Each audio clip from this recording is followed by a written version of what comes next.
Kalau tak tahu nak makan apa, decide dengan main nak makan apa dari meja belakang. Setiap player boleh pilih satu karakter dan dekat tangan akan ada 4 kad selera. Dekat meja pula ada 4 kad menu dan 2 kad selera yang berbeza. Dalam turn kita mesti main satu kad selera. Kalau atas meja ada semua selera yang sama dengan kad menu, kita boleh order menu tu. Setiap menu ada markah tersendiri. Habis turn, kita cukupkan balik 4 kad selera dekat tangan. Lepas player order menu, tolak menu lain ke kanan dan buka menu baru. Kalau ada 4 atau lebih selera atas meja, buang menu paling kanan, gerakkan yang lain dan buka menu baru.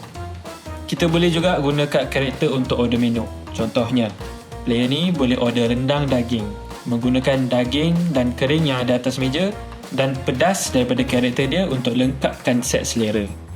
Player ni still kena main satu kad selera. Bila dah guna ability, karakter ni dah tak ada selera dan kena terbalikkan. Untuk naikkan selera balik, player kena main kad selera yang sama dengan dekat atas meja. Sekarang karakter ni dah berselera balik. Atas meja tak boleh ada kurang daripada 2 kad selera. Cukupkan dengan buka kad selera baru. Kad songeh hanya boleh main bila bukan giliran kita. Main kad songeh dan terus buat apa ditulis. Ada kad songeh yang boleh cancel kad songeh orang lain. Game tamat bila ada orang cecah 4 point atau deck menu dah kosong. Kalau nak tengok kita orang main macam-macam board game, jemput ke YouTube Boardlah.